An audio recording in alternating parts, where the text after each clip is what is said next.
Fafura regrettably has not joined us, but I'm sure when he does, we will listen to him. In the meantime, while we are waiting for Ambassador Fafura, may I invite our colleague, Dr. Martin Ohumubi, to introduce our guest speaker for this morning. Martin's our former permanent secretary. Thank you very much, Your Excellency, Ambassador Joseph Keshi. And I can also see the the president of ARCAN, Ambassador J.K. Shinkai. His Lordship, Matthew Kukah. I also want to join in welcoming you. I want to begin by introducing His Lordship. My little title, and I have written it as I normally do, so that for the avoidance of doubt, everything I say here, I will have a copy of it in hard cover. A Nigerian of Nigerians. That's how I would best describe His Lordship. A Nigerian of Nigerians.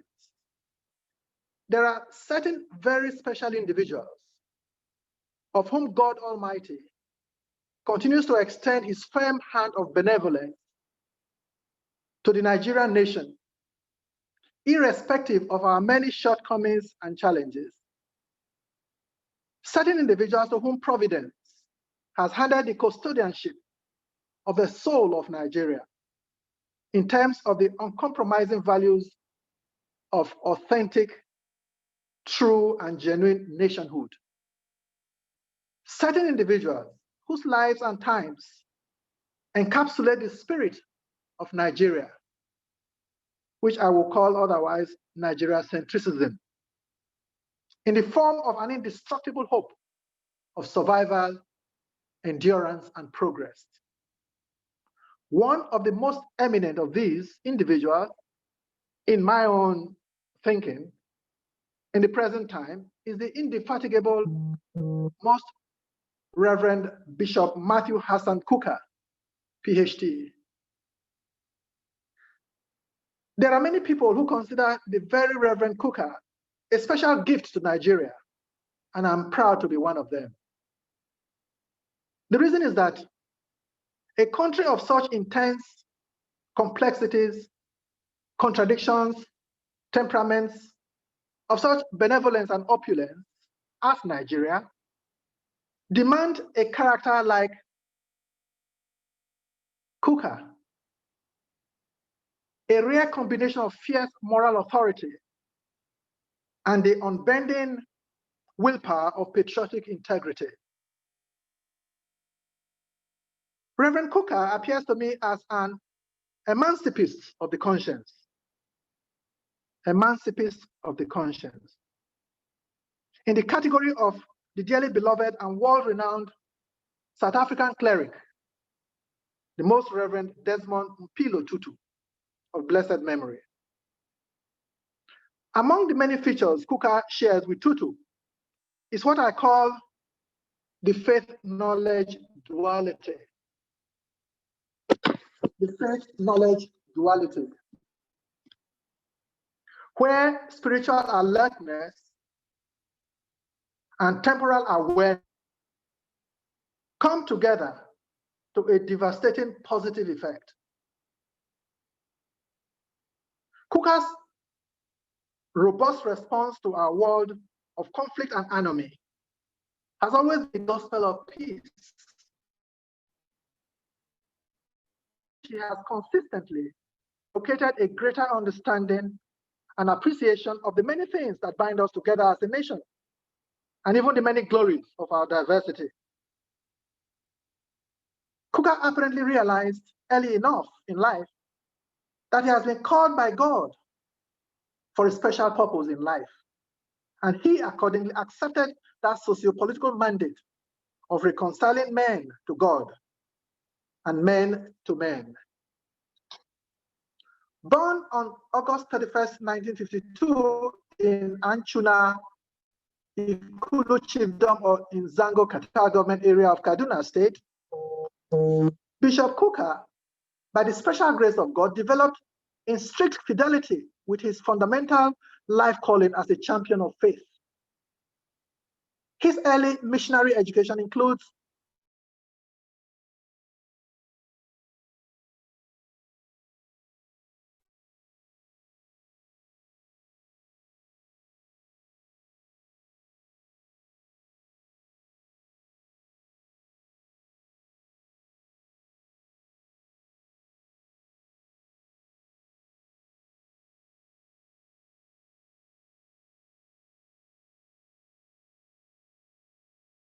Let's see. No, it may come back.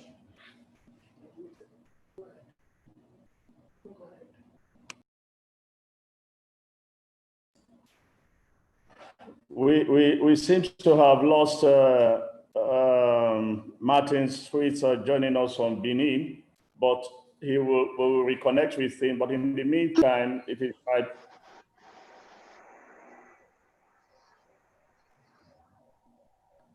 it is my pleasure to invite our chairman who has joined us, Ambassador Fafura, to make his chairman's speech at Grace. Ambassador Fafura, good morning, sir. You have the floor.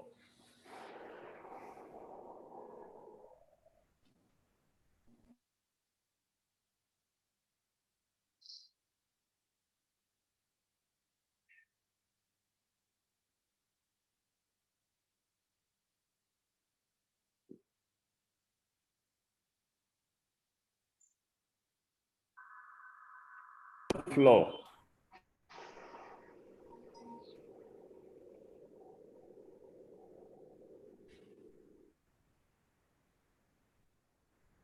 Ambassador Fafura, unmute your system, please.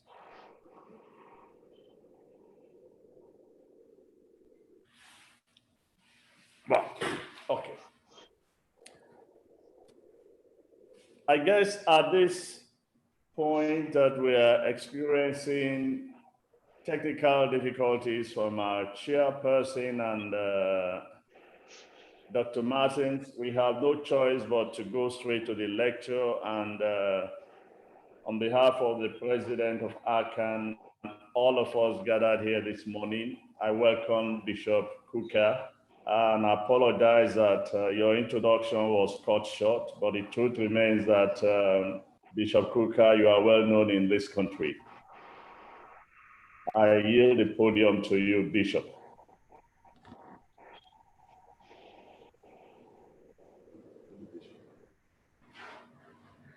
All right.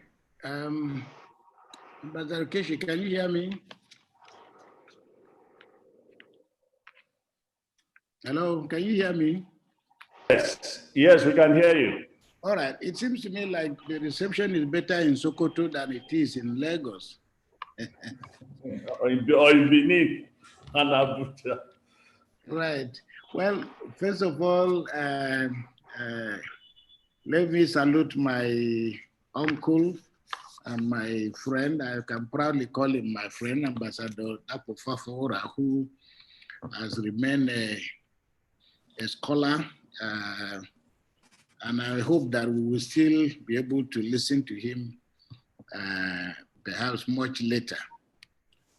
May I, first of all, register my deep personal gratitude to your community or your association through Ambassador Keshi, who extended this invitation to me, and say how highly honored I feel to be invited. Even if I had been invited as a participant or just even as a listener, I would still consider it a great honor.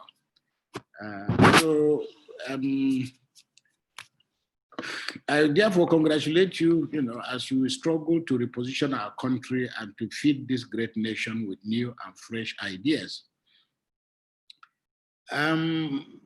Exactly, well, on the 1st of October, 1960, and I think every Nigerian should go back and read the speech delivered by our beloved first Prime Minister, Tafawa Balewa. One of the things he said in that speech was, he said, Nigeria now stands well built, a solid foundation.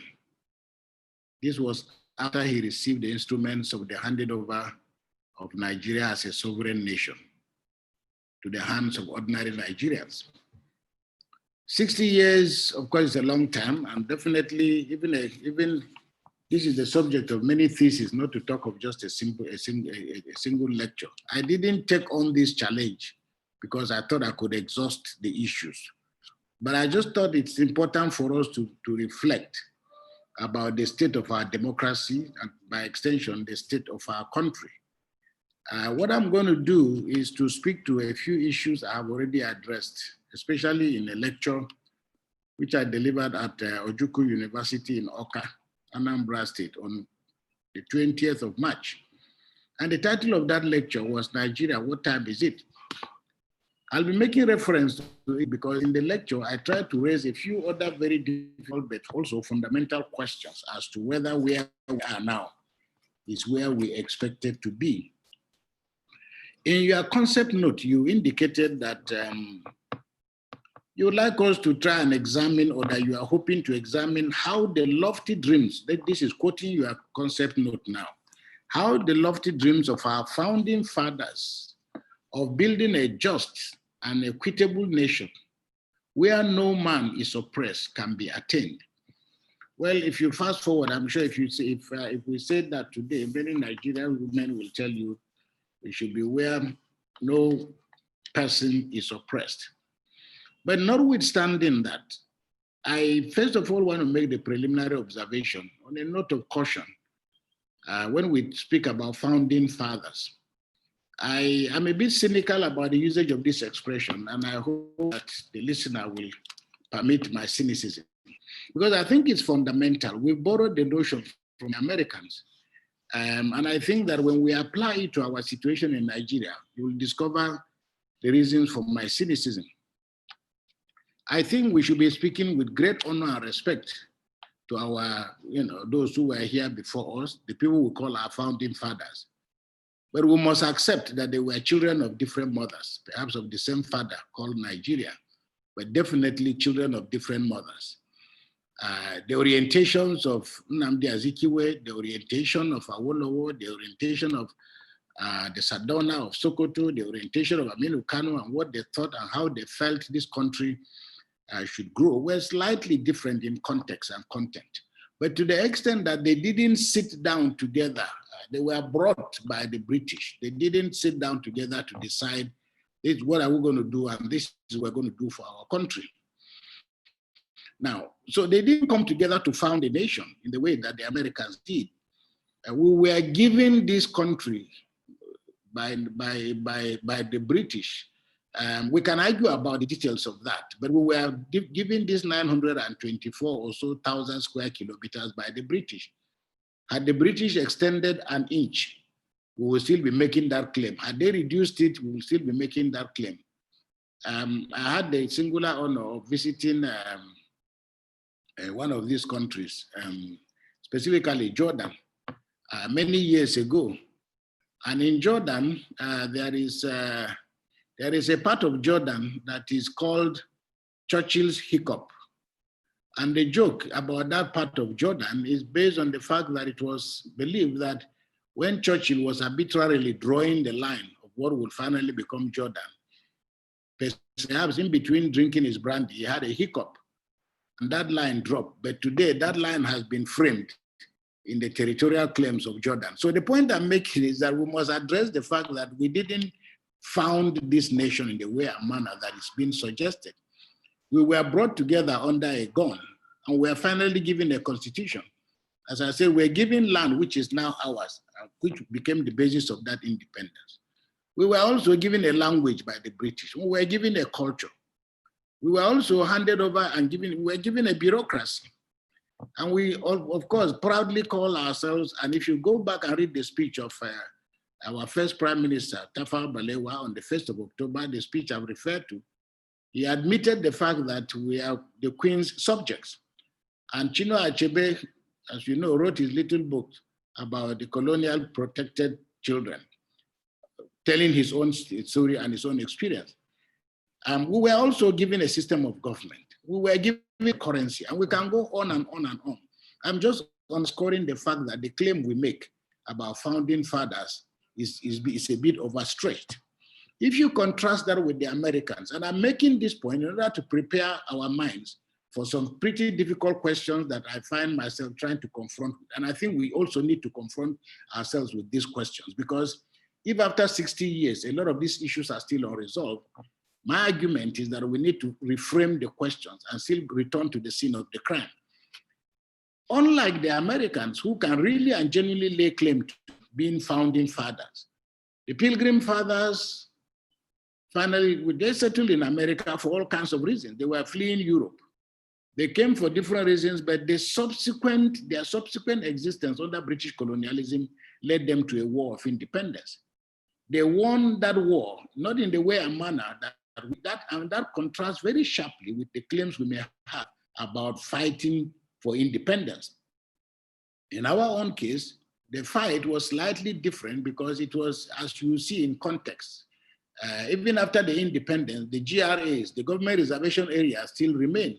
So those who fought for independence, they did an extremely good job, but as we saw later, they fought simply to occupy the chairs left by the colonial administration.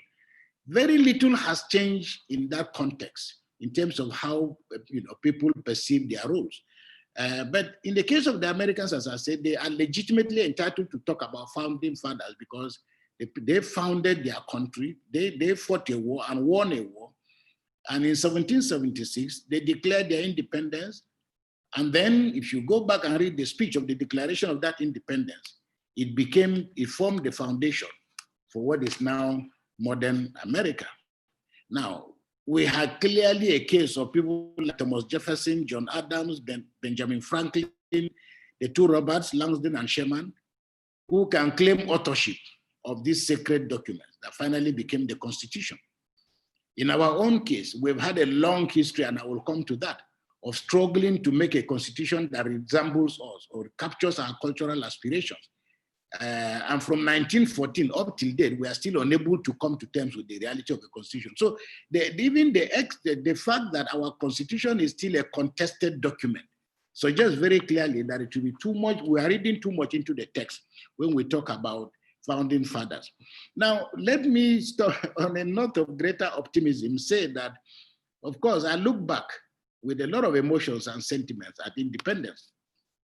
Because I remember I was a little kid, but I was already, I think, in primary school. I don't remember what stage now, but I remember our teacher trying to explain to us what independence was. And it was difficult for me to really understand what the man was talking about, because he talked about the British oppressors haven't gone away, how the British were bad people that came and colonized us, they took over our land. He said all these things, and I couldn't understand, because at that time in my little village, I had seen only about 2 or 3 white people. And they were Reverend Fathers. And they were all wonderful people. They baptized me. They gave us a school. So I couldn't really get my hands around the idea that a white man could be a bad person. And then, of course, in celebrating this independence, the prince, our headmaster then distributed cups. I had never owned a cup in my life. I knew I had access to a calabash, but I was holding a cup for the first time in 1960. And then a little flag. I'd never seen a flag. We were supposed to wave all these flags. So I have fond memories of what this whole independence was all about. But again, looking back now, it is clear to us, and I think it is clear to your association, that we haven't gotten to where we were heading for when we started this journey. And the question to ask is, what really went wrong? Now, to ask this question is also to frame the issues around the whole idea of what really is democracy. Of course, I think it is easy to say that there is no need for us to define the concept, but I think there is need for us to appreciate the context. Again, we keep going back to Churchill's expression that democracy is not the only form of government. Indeed, it is actually the worst form of government, except for others. It is so because other systems of government have been tried, they have been tested, but it had been found out very clearly that very little in these systems met the aggregate demands of ordinary human existence. So the issue of around democracy, therefore, are the issues of what the American framers, of Declaration of Independence meant when they talked about what they call the pursuit of happiness. Now, in 1776 Declaration of Independence, please permit me to quote a little bit of that very beautiful but also extensive document, because it speaks to the foundation of the decision of the new government to adopt democracy. And he says, and I quote, "When in the course of human events, it becomes necessary for one people to dissolve the political bands which have connected them with another, and to assume among the powers of the earth the separate and equal station to which the laws of nature and nature's gods entitle them, a decent respect to the opinions of mankind requires that they should declare the causes which impel them to separation. We hold these truths to be self-evident, that all men and women are created equal, that they are endowed by the Creator with certain inalienable rights. Among these are the right to life, liberty, and the pursuit of happiness. That to secure these rights, governments are instituted among men, deriving their just powers from the consent of the governed. That whenever any form of government becomes destructive to these ends, I repeat that, whenever any form of government becomes destructive to these ends, that is the ends of life, liberty, and the pursuit of happiness, it is the right of the people to alter or to abolish it and to institute a new government, laying its foundation on such principle and organizing its powers in such form so that they shall seem most likely to effect their safety and their happiness. The point being made here, so that even if you fast forward today and you ask yourself, why are Nigerians talking about wanting restructuring? Why should people be talking about Biafra today? Why should people be making all these agitations? Why does everybody want to go his separate ways? Why are people exploring new alternatives? Why do people want a new nation? It is because intrinsically they look at the mirror and they can see that there are severe constraints and obstacles to the pursuit of happiness. Who defines that happiness is not government. How that happiness is defined is not even religion, but it is that inherently in each and every one of us is the quest for happiness, whichever way or form we may, define it. So the business of government, therefore, setting up of structures of government, constitutions, whatever rules we may decide to adopt, are important only to the extent that they help to make this pursuit of happiness a reality. Now, not too long after that, after the Battle of Gettysburg, on the 19th of November, 1863, Abraham Lincoln delivered what has come to be known as the Gettysburg speech. It's a very short speech, only 300 words. In it, Abraham Lincoln said, and I quote it because it has become the foundation, the cornerstone of democracy. Abraham Lincoln said, among other things, he said, and I quote, "It is for us the living." Remember that Abraham Lincoln is delivering this lecture facing a huge landscape of war, destruction, corpses, and death. And he says, it is for all the living, rather, to be dedicated here to the unfinished work which those who died fought for. Here and have thus far so nobly advanced. It is rather for us to be here dedicated to the great task remaining before us, that from these honored dead take increased devotion to the cause for which they gave the last measure of their devotion, that they were highly resolved that these dead shall not have died in vain, that this nation under God shall have a new birth of freedom, and that the government of the people, by the people, for the people, shall not perish on earth. That the reason why these people fought and died is for the sake of human freedom. So the question that we need to answer, therefore, is we're talking about democracy in Nigeria after 60 years. The question to ask is, and every Nigerian has a right to ask this question, including those who represent those who have sacrificed their lives in whatever shape of war.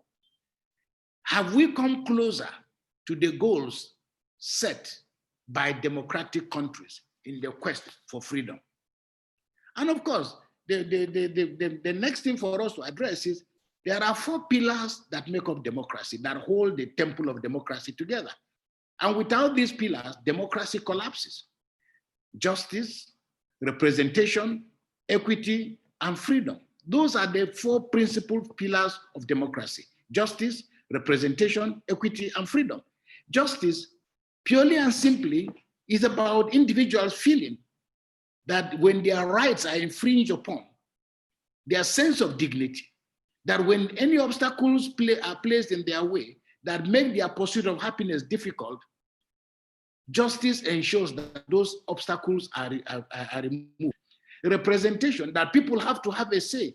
They have a government of the people, their consent cannot be appropriated by others. Their consent cannot be manufactured. Their consent cannot be imposed. Their consent must be sought. And because all of us cannot be in Abuja, or we cannot be in parliament, that is why representation is the driving force of democracy. The next is the whole principle of equity. And equity has to do with various shades of justice. It's also about the distributive nature of justice, which is, okay, we are an oil-rich country. Should we all be hungry while others are feeding fat?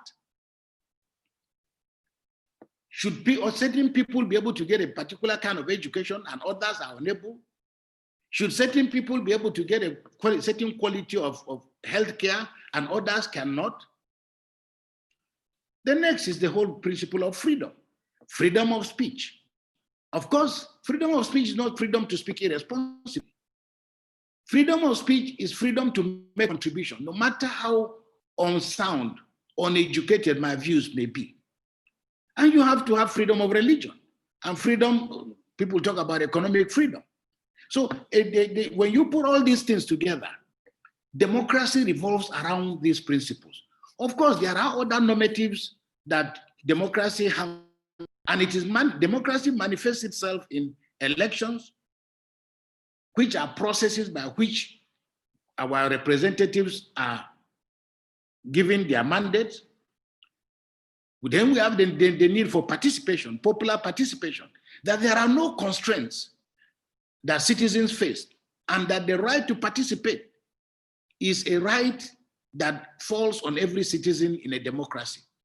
Of course, in reality, if you set up a structure in which only the rich, only the powerful, only people of a particular class or category, only people of a particular ethnic group, or a particular group of people, whether it's religion or gender, that the system is set in a way, a manner that everybody cannot even perceive that they have a fair chance of participation, we're not practicing a democracy. How are rights, to be protected? How are human rights protected? And the distinction and differences between democracy, dictatorship, or tyranny, the goalposts are not very far.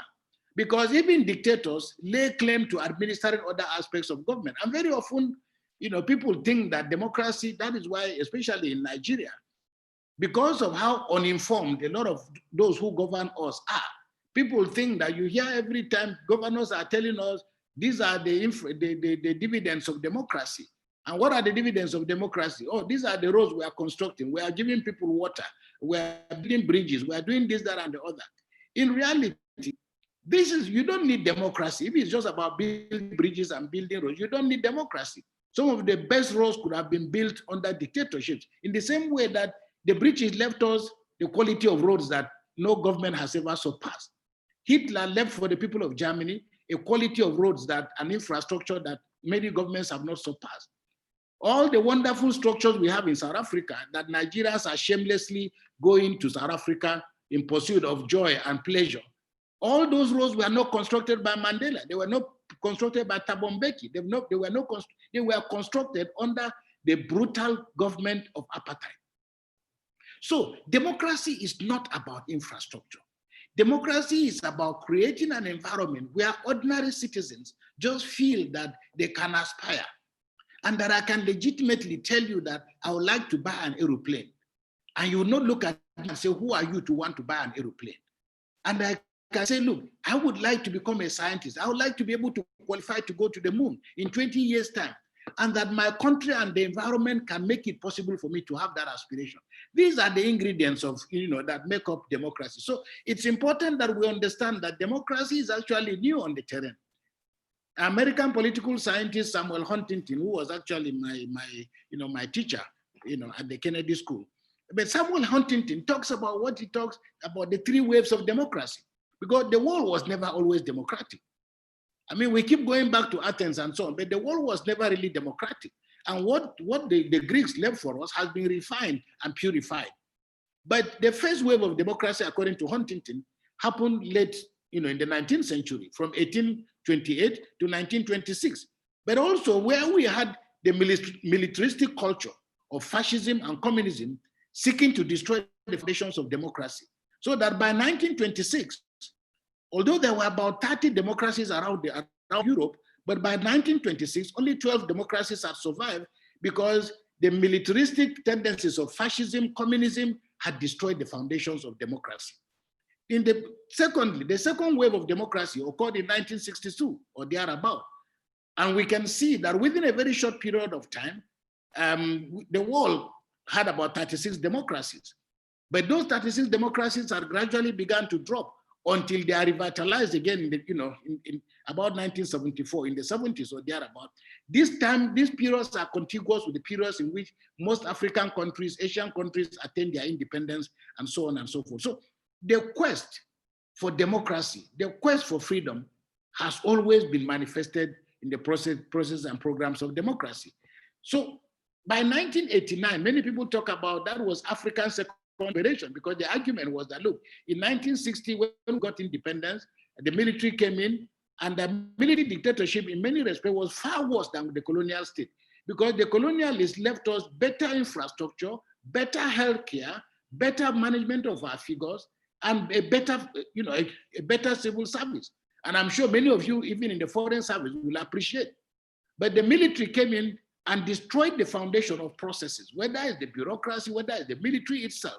Subsequently, Nigerians look back at what has happened to their democracy, and they discovered very clearly, the evidence is out there before us. That is not as if we are terribly bad people who couldn't manage the principles of democracy. No, it's not that we couldn't manage the opportunities offered to us in 1960. No. When I look back, had the military not interrupted this process, we would not be where we are today. And Nigerians have all forgotten this point. We continue to ask ourselves, what really happened to us? How come we cannot do this? How come we cannot do that? The truth of the matter is that people mistakenly think that when some of us criticize military rule, it's because we don't like soldiers. No, even the military themselves in their writings, if you read the book written by a former chief of army staff, General Bameyi, they have indicted themselves because they know that the military institution became the first casualty of military involvement in politics. But they are coming into politics ill-prepared, ill-equipped, mentally and otherwise. And because of their lack of concern with democracy and process, it rolled our country back. We went into a civil war. And indeed, had the military finished the civil war and gone back to their barracks, Nigeria would have been able to continue on a path of democracy, because all you need to do is to go back and look at some of those very exciting intellectuals across Nigeria, after the Civil War, whether the Sami Kokus of this world, whether it's the Femika, or this, a range of people, the Bola Iges of this world. But all those guys were stopped in their track. And it took another 20 years of psychological torture before the military decided generously to give us democracy back. By which time, what we had was nothing that looked like democracy, because it had become severely fractured, it had become severely wounded, it could no longer survive, because the military now decides, we will give you a constitution, we will pick our business partners who have been collaborating with us and make them presidents and governors. Okay, we will take responsibility for everything and hand this over to you. So the result is that we must go back. When we are thinking about what has gone wrong with our democracy, we must look at the corrosive influence of military rule. And it's not enough for us to say that, soldiers tried. Of course, they may have tried, in the same way that even if the church became active in politics, it will not do better, because that's not what that institution was meant to achieve. In the same way that the military was never, even at the best of times, meant to achieve the principles of democracy. So we must correlate our political stagnation, our democratic decay, with these excesses that were imposed, into the system. And this way, we are finding it increasingly difficult to work on a constitution that is acceptable to us, because the military came with a messiah complex. It never was able to achieve it, the principles it set for itself. Well, again, just to tell you how far we have traveled, and the fact that we have really never we've really never traveled, is that today, after all these years, from 1966, literally up till date, we are still under a form of glorified military rule, because our president is still a retired general who spent a greater part of his life in the barracks. You cannot expect either himself or an Obasanjo to suddenly put on agbada and then hold the constitution and expect that over 40 years of military discipline ingrained in you can suddenly make you a Democrat. And this is why we are finding, whether it's a President Buhari or a President Obasanjo, severe difficulties with managing diversity, which are the key ingredients of democracy. So you find that with the military, you are either for us or you are against us. And like Obasanjo said most eloquently, we do not accept 99% loyalty. Now, you can't speak like that in a democracy, because democracy is about managing diversity. We're also having a problem where people think, well, I've won election. Those who didn't vote me are not loyal to me, therefore they cannot benefit, from the process of democracy. So we must look at why this system is malfunctioning and understand that it is directly related to the fact that the foundation for understanding, for appreciating, and actively releasing the energies of Nigerians to pursue happiness through the platform of democracy has never really been there. We've struggled with our constitution. Now, unlike the colonialists, when people look at the colonial state, it took me time to realize that actually that most of the British civil servants who came to Nigeria were actually students, from Oxford and Cambridge. So it speaks to also the quality of people that have managed the affairs of this country. A lot of people talk about Singapore with a lot of emotion. And we say, why can we not be like Singapore? Oh, the people of Malaysia came here, they carried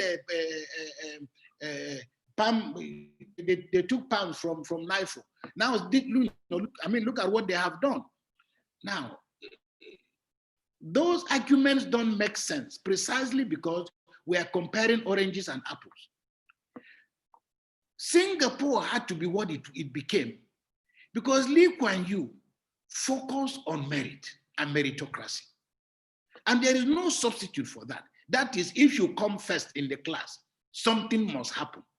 You must stand tall. But unfortunately for us in Nigeria, and this is one of the worst periods in our history to talk about this total distortion and destruction of the foundation for managing diversity.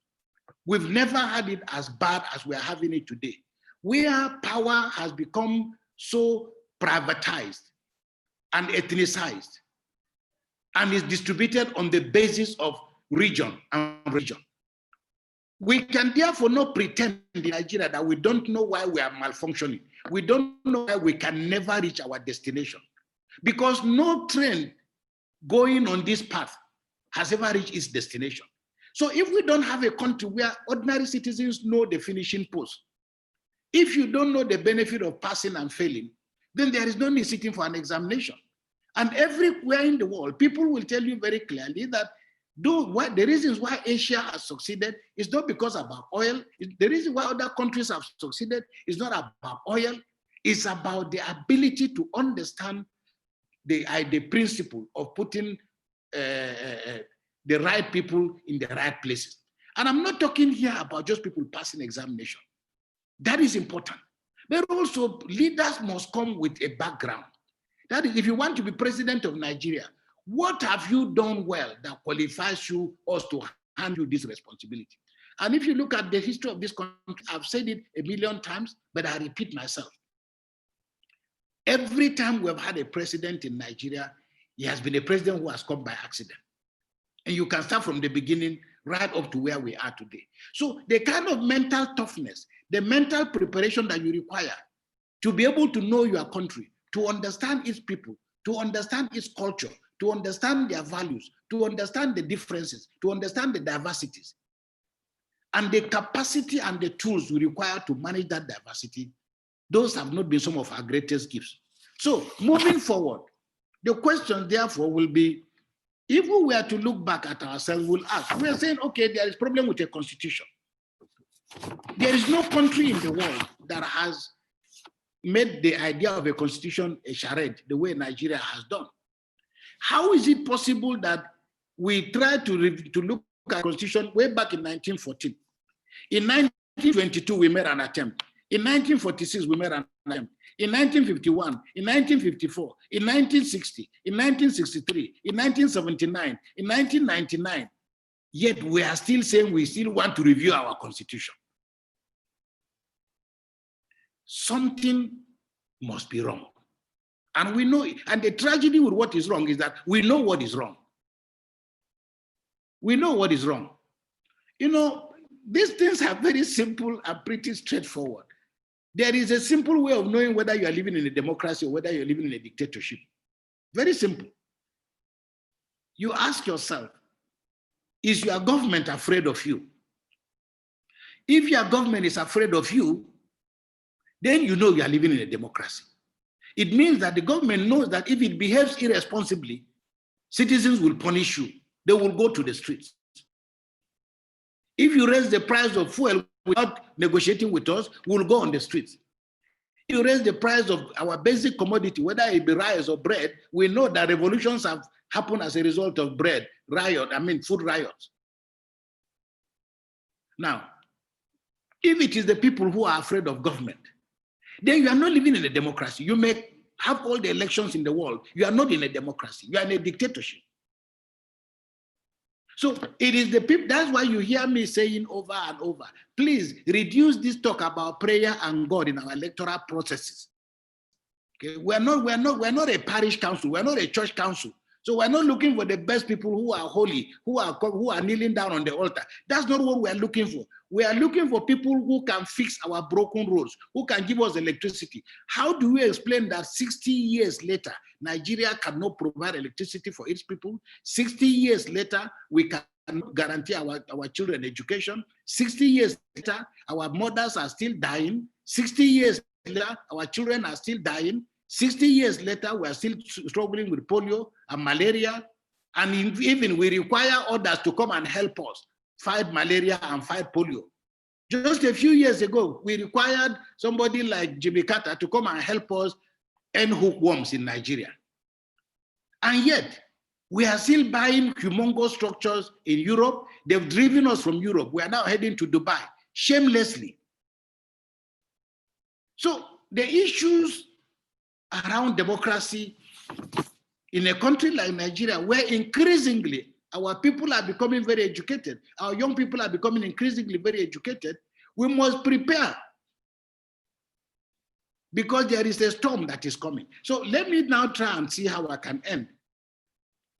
By raising the second point in your proposal, which is, what about for you who have been involved in foreign affairs?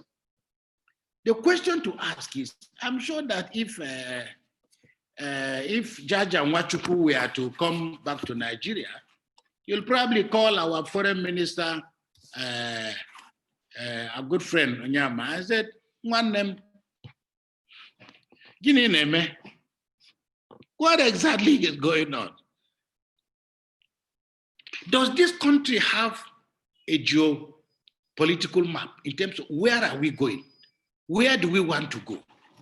What are the themes? I mean, things were never always like this. Because all you need to do is to go back and go back and look at the records. In 1960, you can go to YouTube and pull out the video of Tafawa Balewa's visit, his speech at the United Nations. his visit to the United States. The man was called Africa's golden voice. Up till today, you hear his voice and his resonance.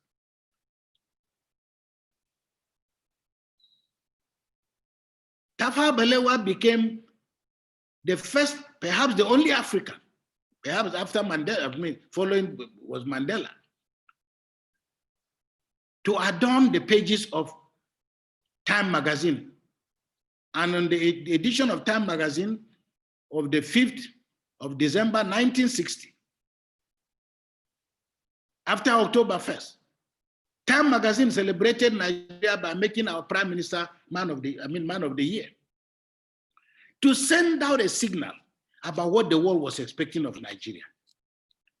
In the 70s, we heard from the Ministry of Foreign Affairs, Gambari, my friend Bolaji Akinyemi, the whole theory of concentric cycles in our foreign policy.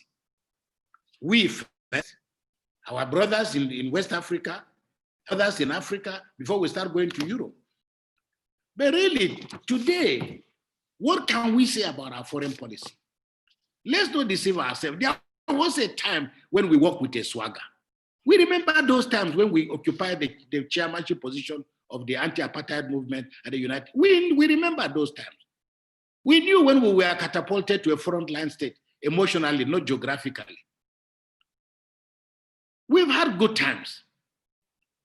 So the question to ask, whether it's about foreign policy, but it's also about every department of our national life, is what has happened on the way to heaven? Where did we go wrong? And I think we have the honesty to ask these questions. We must also ask ourselves, literally every little country around the world is free to spit at the face of Nigeria. We may be big. We go to compete for any position, and we are not sure of the support of those we have funded. We don't need to talk about South Africa. We don't need to talk about our next door neighbor, Ghana. We don't need to talk. So the question is, why and how did we come a sense of who we are? Well, we cannot deceive ourselves. A country that has allowed itself to metastasize for a period of time, a period that is celebrating the spilling of blood, well, that country does not expect to be taken seriously. When we waved the flag of independence, we didn't expect. We expected a better life as a human right, because we have the resources, we have the capacity. Again, go back to the speech of the Prime Minister on the 1st of October. He said, among other things, this great country, which has our country has emerged without bloodshed and bitterness. That's what Tafawa Balewa said on the 1st of October, 1960. Blood is now flowing freely across our country, 60 years later. We didn't prepare for this. This is not where we ought to be. This is not where we should be. It is also very interesting that in that same speech, October 1st, 1960, Tafawa Balewa said, among other things, he said, when he's congratulating people, this is 1960, he said, there have been countless missionaries who have labored unceasingly in the course of education and to whom we, Nigeria, owe many of our medical services. The Prime Minister said, in appreciation. And it is very significant because at the beginning of COVID, the president of the Catholic Bishops' Conference handed over the 465 medical facilities belonging to the Catholic Church across Nigeria. The challenge, therefore, for us going forward is, how does this government seek collaboration, both internationally and nationally?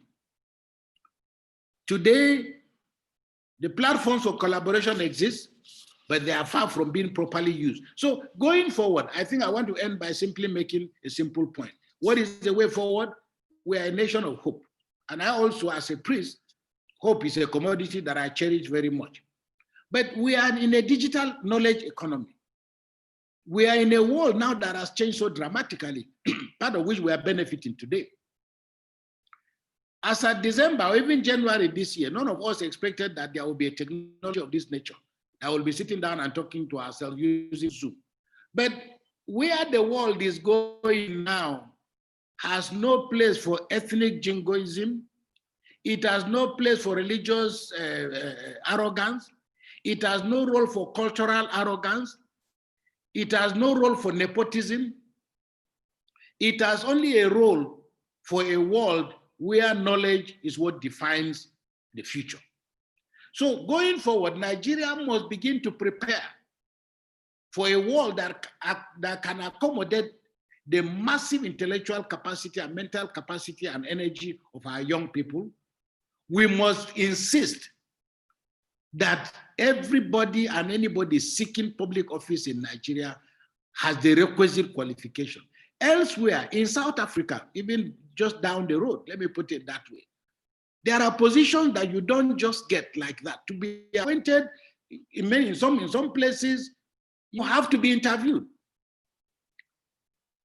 Okay, there is a lot of these things are now democratized. So we don't just wake up. If you are going to be chairman of the EFCC, for example, if you are going to be Inspector General of Police, for example, you're going to be, people should be able to have a say.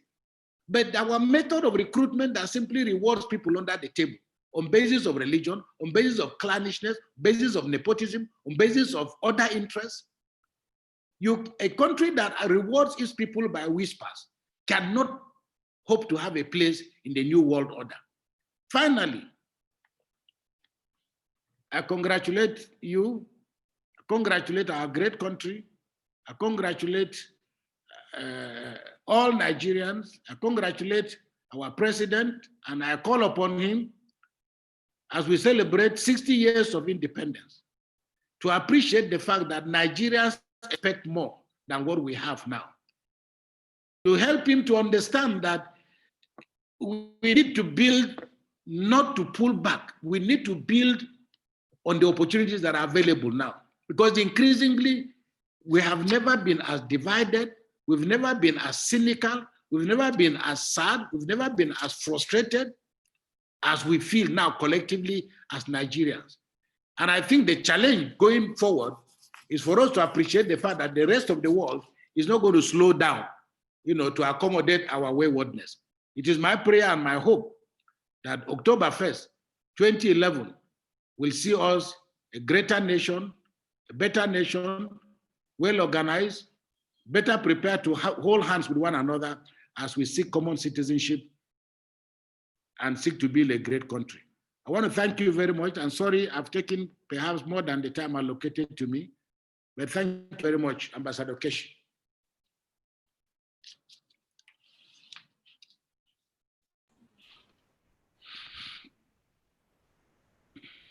Thank you, Bishop Kukah. While you were going on the chat, one of the writers, participants wrote that listening to you convinces him of the need to reintroduce history into our schools. If that is the only thing we have achieved today to make the point about the need for people to understand their history and where they're coming from, I think we've made some success. Bishop, I thank you most sincerely for the very interesting, brilliant lecture that you have given. But as always, I do limit my comments and open the floor so that we can have participants to participate, to ask questions, to make comments. But I will urge all those who want to speak, who want to make comments, who want to ask questions, to please make it as short as possible so that we can have others and we can also give time to our distinguished lecturer to respond to all questions and comments. And so I have Humphrey, I believe. Let me be sure as I see it. Yeah. Is it Humphrey Ojapo? Okay, we can only see just Humphrey. I don't know whether it's our own Humphrey or a visiting Humphrey. Whichever Humphrey it is, Humphrey, you have the floor. Oh, all right, it's our own Humphrey. Yes. Thank you, Excellency. Let me appreciate the bishop for a wonderful tour around what Nigeria has become in 60 years. He continued to harp on something that was we all know about, something that is missing in the constitutional framework of Nigeria, something that other countries seem to have sorted out, which is still missing here. I would very much love the bishop to enlighten us interesting aspect of that thing we all know, which is missing. I'm talking of things like the structure of the country, things like in bringing in justice, equity, fairness. These are things he talked about. And the particular system we're on, the presidential system of government, vis-a-vis, say, the Westminster system, that's the parliamentary system. Those things the founding fathers left for us, which we have violated. And I think that was where he was actually happening. I would love him to please expatiate for us on that, along that line. Thank you, sir.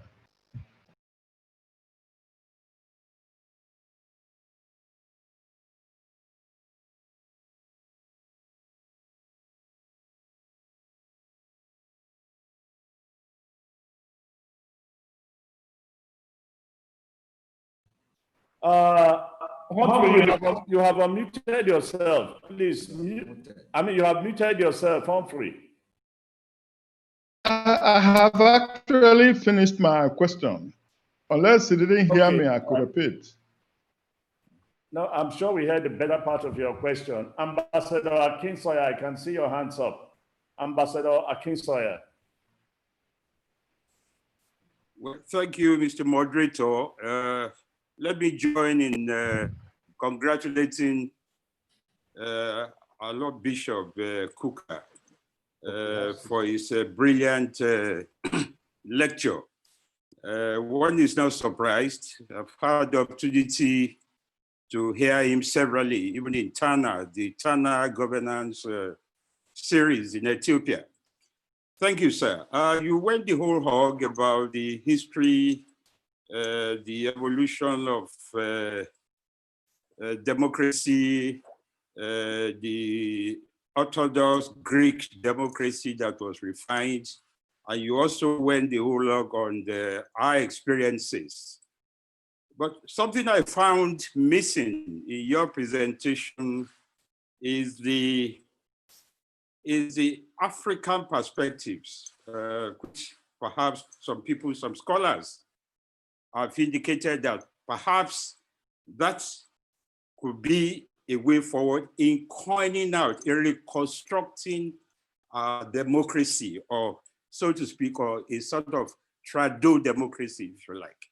Some people, like some leaders like Nyerere, Sekure, have preached African socialism. And they are based it on the premise that democracy produces a certain level of education, a certain level of development.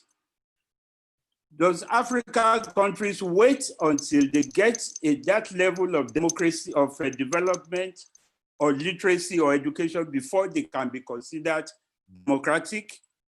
Or we find a way of mixing a mix of the universal principles and bringing some elements of African socialism, like the South African Ubuntu and others. You know, we have had cephalous states, we have had acephalous states, and prehistory. There are ways of African socialism. What is your take on this? Does the solution also lie in finding a mix of these universal principles and a bit of Africanness? My question, sir.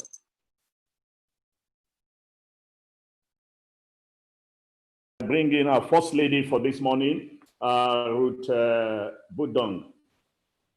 Ruth Budong, if you have one. Okay. Good morning. Very good morning to you. My Lord Bishop. Yeah, it's my pleasure to be part of this. Bishop Kukah, you spoke of justice, but to me, since when I was young, over 50, I'm in my mid-50s, it has not been Uhuru for me. And each time independence is approaching, because I was born on the 2nd of October, it brings a lot of nostalgic feelings to me as an individual, because my late father was made to fight a war to say that Nigeria will be one. Today, as I am, I cannot take my children to the village because of the alleged so-called bandits. My Lord Bishop, sir, I think the solution, one of the key issues Nigeria needs to look at in the area of governance is equity. It's equity. It's not even justice again. Equity should be the key word that we should be hammering out. I'm very grateful. I thank God for your life. Of recent, I was going through my books and I saw those your write-ups you used to write. You don't write to us again in the newspaper. We don't read again. While we're growing up, we're always looking for Father Kukah's corner. I think this type of lecture, this type of discourse, sir, we need to have it maybe where the youth can be reading. Maybe if you have now that we are in this kind of environment, nobody has ever thought one day I can be in Abuja, you are in Sokoto, all over there. Maybe we might have a social handle where we'll be discussing this kind of history. And I want to crave your indulgence, sir, that history must be brought back to our schools. History must be brought back to our school. Thank you very much for all the audience, for the powerful people, the ambassadors I'm seeing here, very strong people. I appreciate you all, and I pray, sir, just as you said, there is hope. I also believe there is hope for this nation. Thank you very much, sir, for the opportunity. I'm grateful, sir. Thank you very much, Ruth, for your comment.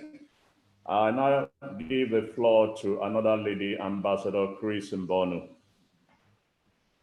Christy Mbonu, Pastor Christy Mbonu.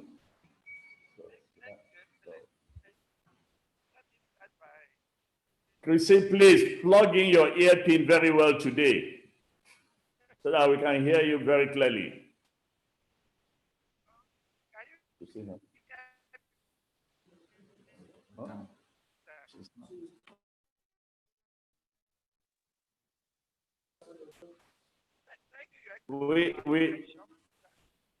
Christy, we can hardly hear you.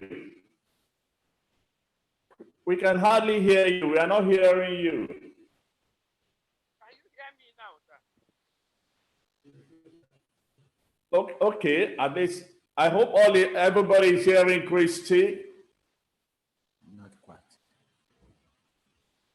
If you hear me, please remove your earpiece. Huh? She's not using the earpiece today.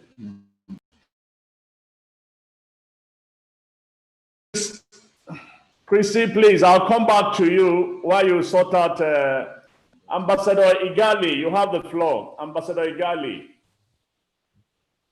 Thank you very much. I hope you can hear me. Yes. Yes, we can. Thank you very much, our most revered Bishop Kukah and our senior colleagues who are in the house and other friends. It was from that end. Yes. Can I continue? Yes. Continue. Please, Ambassador Igali.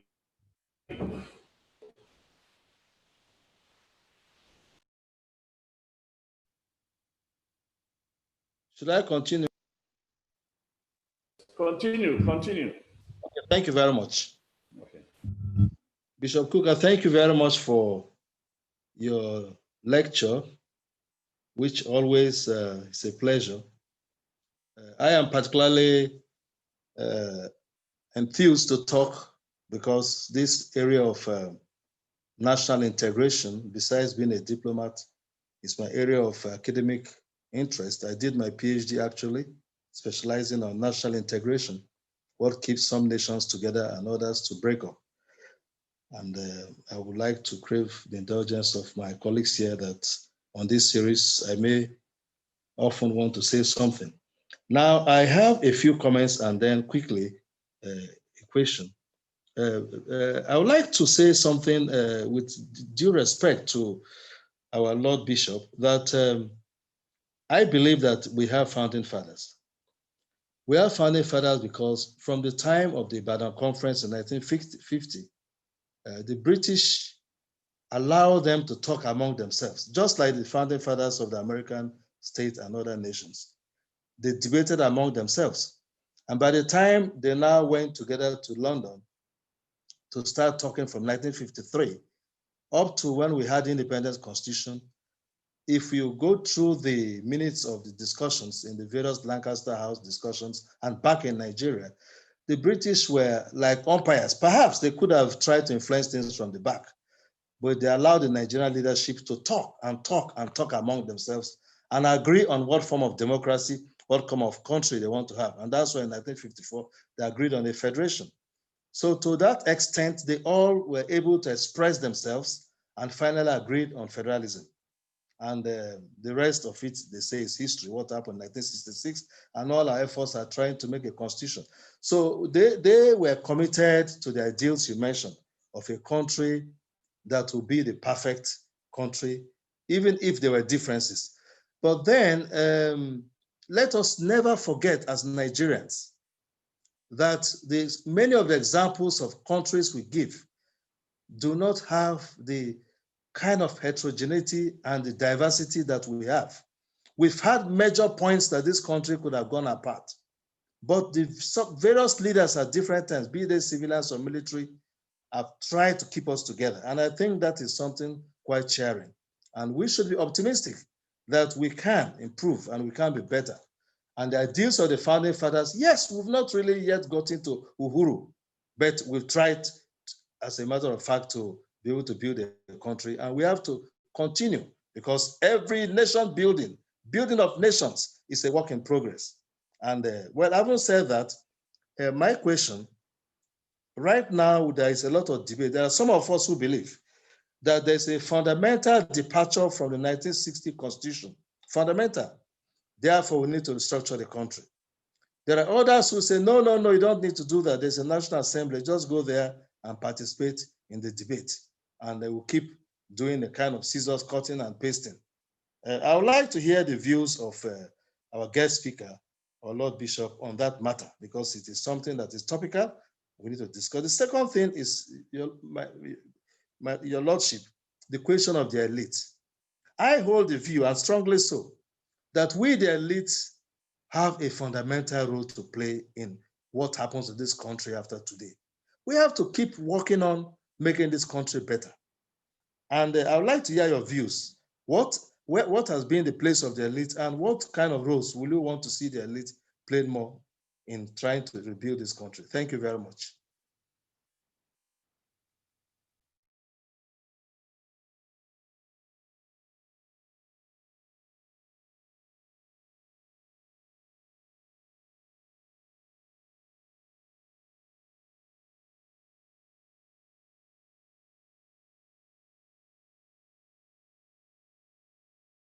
Okay. Thank you, Ambassador Igali. Can I bring in Ambassador Abdul Wahab? Goodness is good.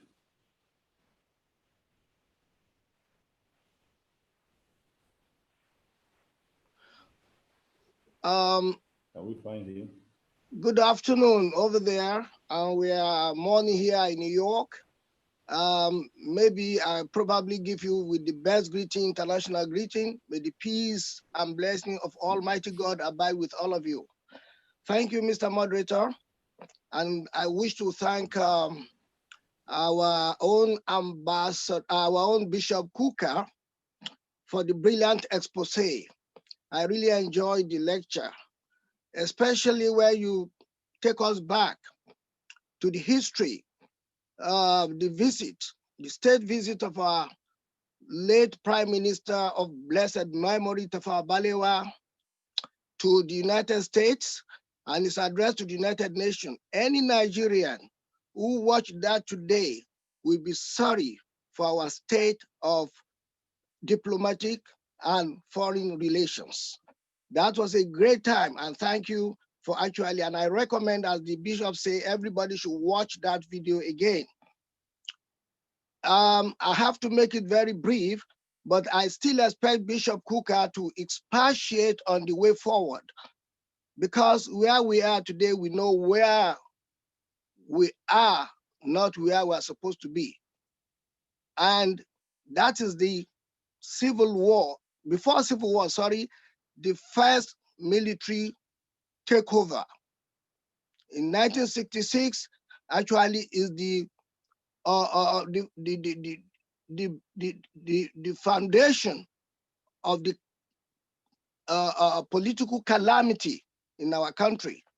We shouldn't have gone to the civil war. We lost a lot, but we thought we hate ourselves. Actually, we Nigerians, the Igbos, the Yorubas, the Hausas, and all ethnic, we did not hate ourselves before. This variety of ethnicity, there's joy, and also there's blessing. But our enemies, external enemies, they set us against ourselves until we did Awari, until we did the civil war, which you shouldn't have. It's very, very bad. We went back years, but now I still believe, what is your way forward? I think part of the way forward is not necessarily restructuring. When we restructure 100 times, we do not have the mind to serve the nation. We are deceiving ourselves. I think we should have a commission of truth, reconciliation, and peace and forgiveness, and then we can move forward in our country. And also, I want to believe that there's no love in our country. We don't love ourselves anymore the way we used to be when we were small. When during the independence, as you narrated, yes, some of us went to the stadium to march, but today it is not what we expect. We know what is wrong. All of us, we know the truth. Let us embrace the truth. Let us reconcile. Let us love ourselves. Let us discard injustice. Nigeria, we must discard one, injustice, lawlessness, indiscipline, corruption, and then we should embrace love. Happy Independence Anniversary. I thank the organizers, and I thank Bishop Kukah for your eloquence and for your brilliant expose. Thank you very much. Happy Independence, everybody, Your Excellency. Thank you. Thank you very much. Goodness is good. I yield the floor to Chika. Chike, I believe it's Chike. You have it? Yeah. Hello. Yes, go on, please. Good afternoon, my Lord Bishop, and I want to use this opportunity to thank you very much for the wonderful expose that you made during the course of the lecture. And good afternoon to everyone. Good afternoon. I just want to make a quick reference to what Honorable Ruth Badong said. She was saying something about the problem not being justice, but about equity. Now, and we know that right now in Nigeria, what holds sway seems to be the federal character system, or the, let me say, federal character system, which is now in place and which is being used in appointments and so many other things. Now, can we say that over time, has it really addressed the issue of equity in Nigeria, or can we say that it has actually outlived its usefulness? And what way, how do we go on from here? Thank you very much. Now, I'm going to bring in our chairman, whom we lost at the early part of our program, but he's back with us. Ambassador Fafur, you have the floor, sir. Thank you, Ambassador Jukeshi. I'm awfully sorry that when I was supposed to introduce Bishop Kukah, for technical reasons, I could not. I hope you can hear me. Yes. Can you hear me? Yes, yes. Bishop Kukah referred to me as his uncle. I will refer to him as the Lord Bishop, my father in the Lord. I have known him for over 40 years. I remember in the 70s, I used to attend fairly regularly the Catholic seminar organized jointly by Bishop Kukah and his colleague, Father George Husani. They were very young at the time, but I was much impressed by their patriotism, their commitment, and they were both very fine speakers. And I should say over the years, I've read practically everything that Bishop Kukah has had to say or to write. And I've grown to admire him a lot for his competence, his forthrightness, and his immense contribution to public debate in Nigeria. Now, let me just say that in 1960, when we became independent, I was one of the protocol officers recruited for that event. I was doing my A-levels in Nigerian College at the time, and I was one of those privileged or lucky to have been recruited to serve together with other students from the University College at an independence event. And at the time, we all had high hopes. In fact, when the British Union Jack was lowered, replaced by our own new national flag, many of us we wept with tears of joy. And we were all young at the time. We had very high hopes about Nigeria. We had dreams. We believed that we had all the resources that we required to advance the cause of Nigeria, to make it a strong, prosperous, and united country. Unfortunately, soon after independence, we discovered that there were some fault lines that made all this impossible. Now, by 1962, Nigeria was already in trouble. We had the strong opposition to the Anglo-Nigerian Defense Pact, which was later cancelled by the British government. And then you had the crisis in the Western region, where the government was sacked by the federal government and a state of emergency was declared. And there were people at the time who thought all this was questionable and that these were not really in accordance with the democratic tenets which we thought would guide our country. And after that, there were a series of crises. In 1964, the federal elections led to a constitutional crisis in which the president, Dr. Nnamdi Azikiwe, virtually refused to appoint Tafawa Balewa as prime minister. And after that, you had a succession of coups, mismanagement of the economy, and some forces, some factors emerged that contradicted our commitment to democracy.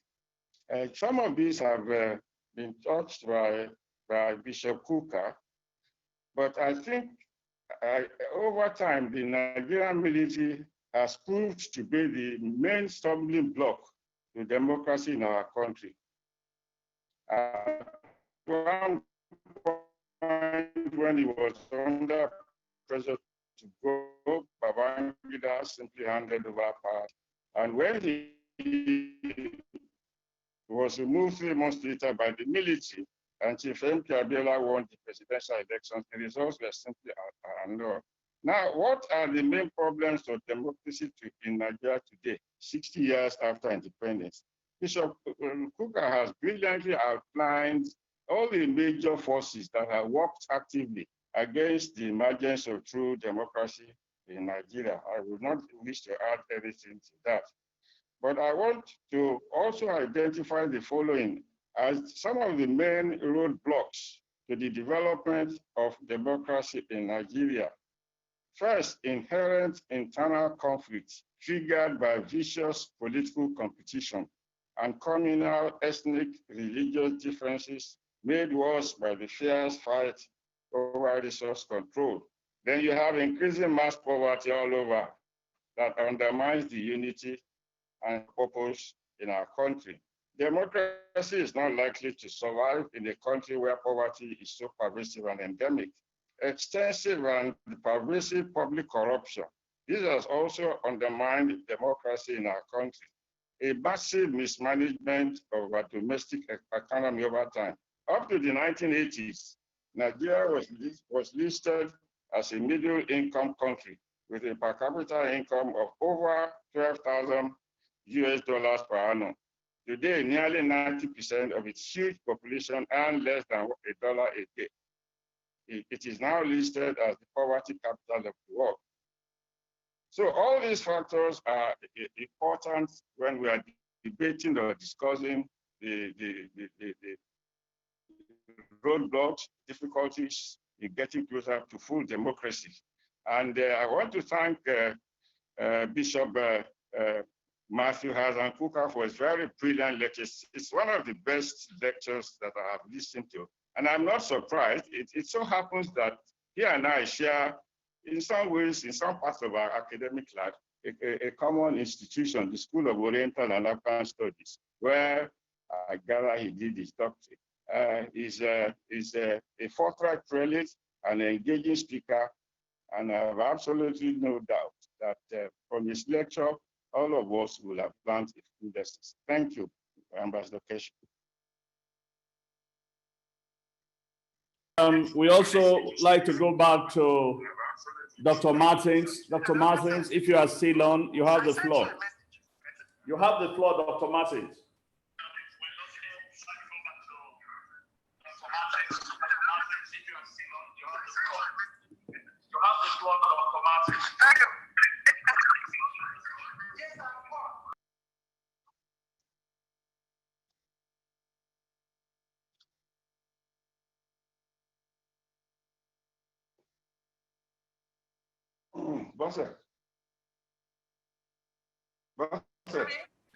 Dr. Martins, can you hear us? Yes. Dr. Martins, can you hear us? I can hear you very well, but I'm not muted yet.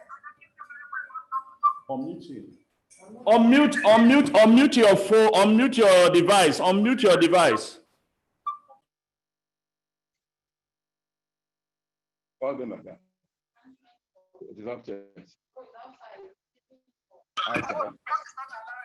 Okay, we would, my Lord Bishop, you've heard all the comments and the questions, and again, we yield the floor to you to respond to all the questions and comments that have been raised.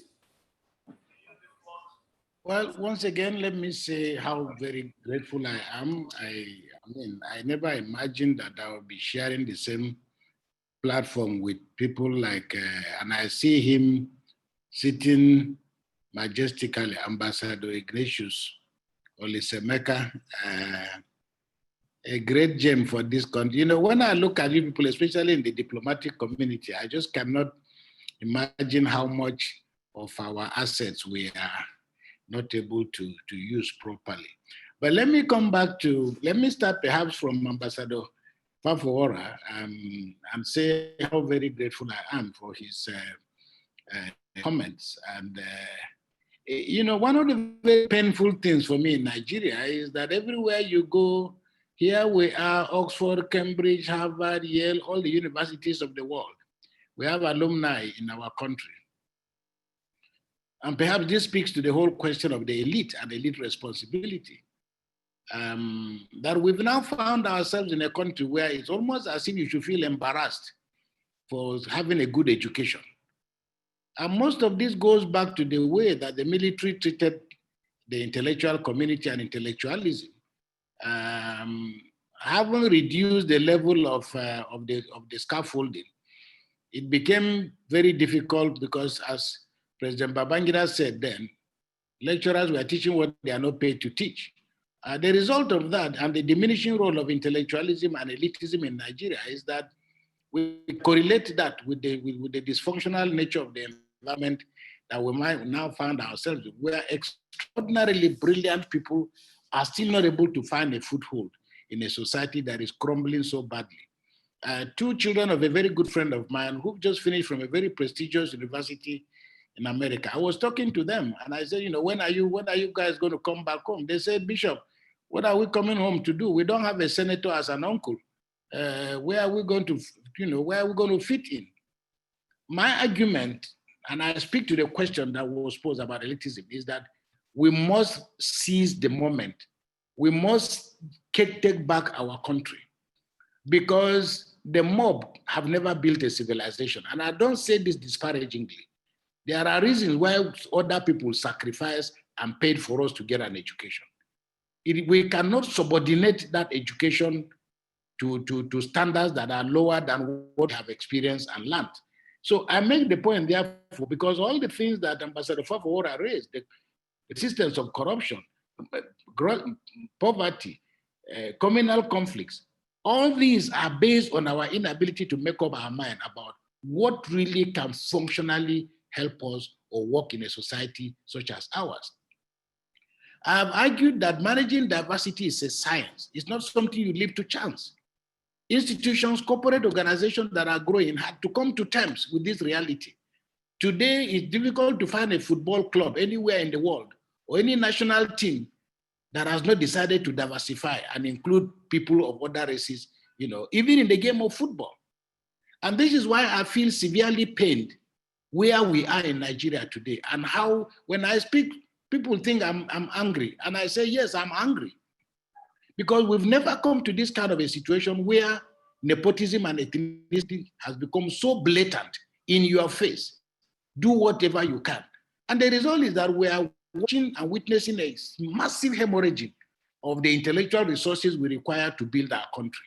The people who are outside, our children who are very well skilled, very well educated, marooned elsewhere, are doing jobs that they are not supposed to do, but because they feel there is no place for them to come back to in their country. So for me, these are some of the troubling questions. And by now, we should begin to think a bit more clearly about how to fix our country beyond politics.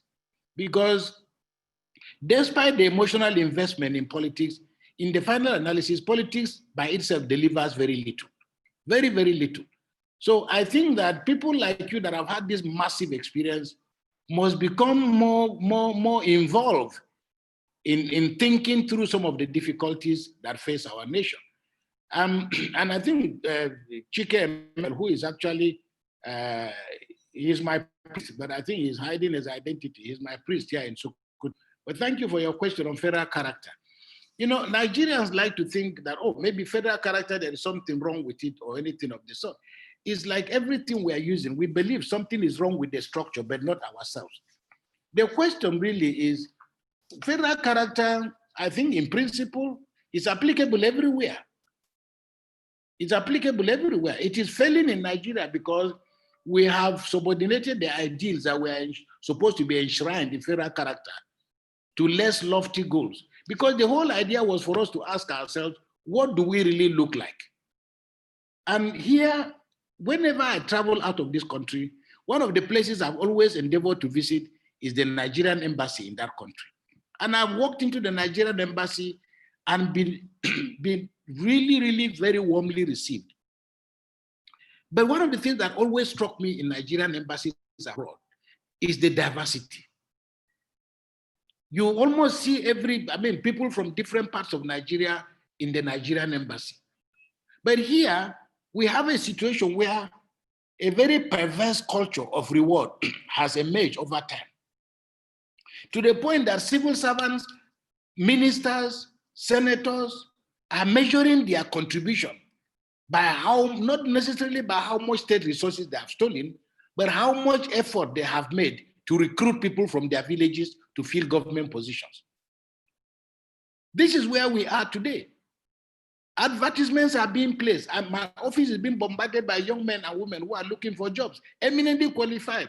But everybody will tell you that if there are 1,000 jobs being advertised, they've already been distributed in Abuja. Only about 50 jobs are going to be available, for those who don't have anybody. So you cannot run a society like this without facing the volatility that is induced by people's perception of a state that has wronged them. You cannot call on Nigerians to be patriotic, because patriotic is not a commodity that, you know, somehow is available, only we don't want to take it. Everybody loves this country.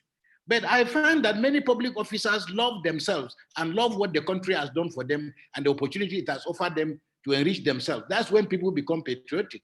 When they step down from the ladder of power, suddenly the same people begin to think slightly differently. So really the point I'm making is that, and it ties into what Ambassador Abdul Wahab was saying, because most of the conversations are we're actually talking largely about the same issues.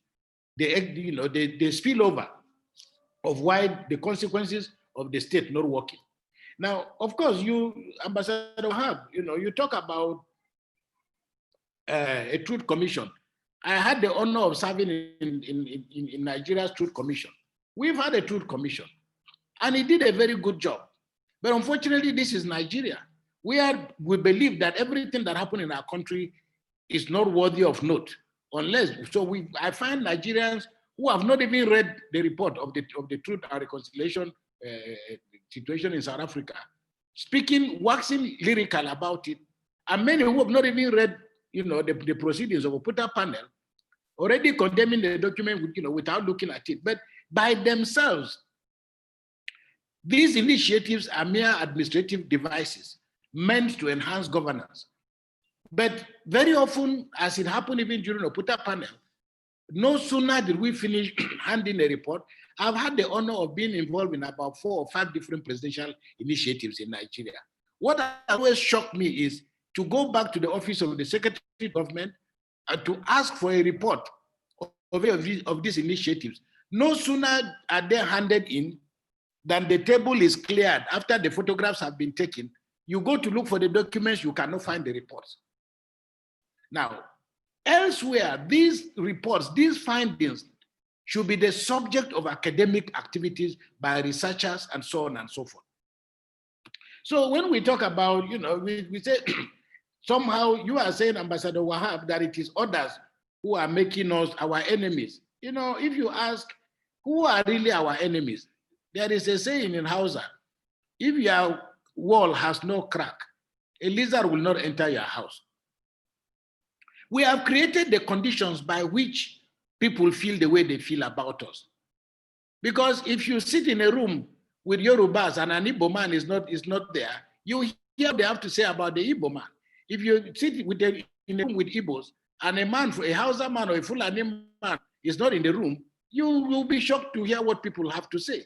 So we have, in our own collective sense, victims of a state that has not held us together. And this is why everybody is literally struggling to find their way. So I don't believe that what you're saying necessarily is that because of external, of course, as you who have been involved in foreign service know, you go to serve in a country, everybody is struggling the best they can by bribery, by intimidation, by blackmail to get all the information they can get from your country. So, but if you are not a patriot, and if there is nothing your country has done for you, you don't need to read stories about the spy who loved me or to watch the movie to know that defense for your country is based on that country also meeting you halfway, both with the tools you require to work and the fact that the society is giving you feeling that your work is being rewarded and is being recognized. It's not about money. It's just that in the last 30 or 40 years, money came and displays patriotism. So people who want to make contributions suddenly find that if you can't find money in the system, then you get out of my way. So I don't think that it is our hatred for ourselves and our country is something that people are doing from outside. Sorry, let me crave your indulgence. I went to visit, a good friend of mine. I won't call his name because he's a very big man in Nigeria. And I met a young Italian couple. I agreed that, they said, my host said to me, this is a young couple, they've come to Lagos for their honeymoon. And they came to visit this man. He's a retired general. So I greeted them. I said, what have you come for? They said, we've come for our honeymoon. But then I got talking to them, and this young couple said to me, when they left Rome to come to Nigeria, they flew Air France. They said they got to Paris, and people were asking them, What are you going to do in Nigeria? They say, oh no, we just got married, we want to go for our honeymoon. Who got Nigeria for honeymoon? They say, well, they could understand, maybe it was based on racism. But he said, the young man said their shock was when they landed Lagos. The general sent somebody to receive them. When they got to the counter, they handed in their passport. And he said, what do you know? So what brings you to Nigeria? And the young man said, well, this is my wife. We just got married last week and we've come to Nigeria for honeymoon. He said, the immigration officer said, if you don't tell me why you've come to Nigeria, I'll send you people back. Nobody comes to Nigeria for honeymoon. So tell us why you are here. So this self-flagellation is not externally induced. It is we who are, are creating the conditions for this kind of things to happen. So if you ask where we are going, the question should be the other way around. Where are we not going? Where we are going now, I can tell you, and you know very well, our journey is going to be very difficult. Because if the president does not very quickly revisit the whole idea of people feeling excluded from the system, he is laying a very difficult foundation for those who are coming after. Because our people, and I get a lot of people who are northerners, who are very unhappy with the situation, with the way things are, with the skewed allocation of opportunities and privileges in Nigeria. So it's not as if this is a northern thing, let me put it that way. Because how do we still explain the fact that, according to the report released by the Bureau of Statistics, again, majority of the poorest people are in northern Nigeria. So if a new president comes, is he going to now go and say, I'm going to bring all the service chiefs, all the security people from my religion or from my state or from ethnic group? So really building this country is a responsibility all of us must take pretty seriously. So Ambassador Egali, first of all, let me thank you very much because you've been quite prodigious in some of the things you've been putting out. And I'm happy because every time I read you, you get a completely different perspective of the issues on the table. And that's why I miss my papa, although I've never really met him, Ambassador Sage, who used to write some of the most beautiful, in-depth analysis, in the Vanguard many years ago. I've only had the honor of speaking to him. But, when you talk about elitism, I think I've already spoken to the issue. It means that we must also give dignity because we know that elsewhere, the schools we went to trained us in how to solve the problems of our country. There's enough blame to go around. We shouldn't. What we should feel embarrassed by is why is it that despite our good education, our country is failing so badly? If you talk about restructuring, I often say we are thinking in vernacular and speaking in English. I don't know whether there is another word for restructuring. But what we often say in Nigeria, I'm feeling one kind. If you go to a doctor, you say to a doctor, I'm feeling one kind. This is Nigeria. A Nigerian doctor will have an idea. You don't know what it is, but you just know you are not feeling well. Now, the fact of the matter is that everybody is feeling one kind in Nigeria.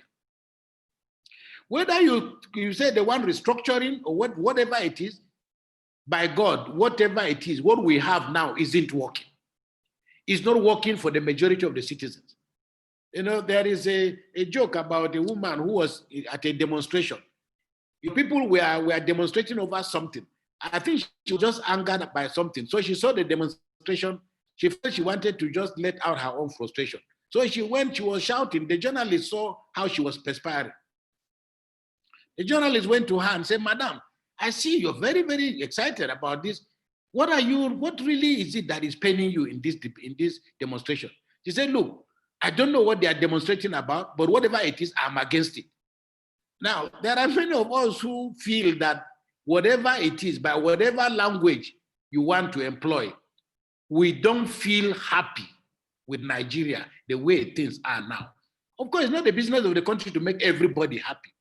But we are simply saying young people, women, a cross-section of people are concerned that the people in power are monopolizing the resources of Nigeria to the detriment of a majority of the citizens. So a lot of these issues are not academic. So whether you call them restructuring, I don't know what it is. we cannot have a country where people assume power and use it so thoroughly badly. We cannot live in a country where everybody does not feel they have a fair chance of being able to participate. We are not a conquered people. We didn't sit for an examination and fail. So if a system does not have an adequate means of reward and punishment, you cannot call that a society. So somehow we'll pay the price. So for me, it's not about asking us to be committed to our country. Nobody needs to be told about that. I often joke with people. Everybody is saying, oh, everybody, we all celebrate birthdays. But we celebrate birthdays because nobody can tell me, I don't have the proof that this is my father. Nobody can prove, that this is my mother or this is my father. We just, over time, because this woman approximated everything I expected of a mother, or this man did what needed to be done, they say it's my mother. Yes, it must be my mother to have made all these sacrifices. Otherwise, I wasn't there when I was born. So I'm saying, if the state does not give me a reason to feel emotionally attached to it, it's not my fault. And this is why people then begin to sell information, undermine their own country, undermine their own institutions. So I agree with you, I think generally, when I talk about founding fathers, your arguments are quite profound, and I don't disagree with you, but I don't think that they necessarily dislodge the point I've made, that the fact that the British got us into a room, or they paid for our tickets to go to London, or they put us in hotels, enough evidence has already emerged from colonial officers about the subterfuge and all the other things that were done, to bring Nigeria to Nigeria, where the British wanted Nigeria to be, as opposed to where Nigeria really ought to be. Electoral outcomes before and after independence suggested something completely different from the final outcome. And a lot of this feeling and perception of injustice is what introduced so much volatility in the system. That's why the system is so unstable. The military tried to reduce it or to deal with it by coups and counter coups, but they discovered themselves that because they were ill-equipped and because they didn't cure themselves of the excesses, so they ended up creating a sickness that was worse than the disease they came to cure. But we are not going to resolve this problem by just being romantic about the past. That generation has done its best. Whether they are fathers or mothers, when there is trouble, we go to fight for our fatherland. But when there is trouble, it's our motherland. But anyway, we know that, and I think all of you and who have commented have made the point, where we were supposed to be is where we are now. We are not looking for who caused it, but we are concerned about how we missed our way and have ended up where we are. Well, Ruth, on your talk about equity, these are not things that are necessarily distributed. And it speaks to another issue. Thank God, because I know you are a lawyer. It speaks to the quality of lawyering at the level of the judiciary, the courts. Is there an activist reflex in the judiciary? Last week,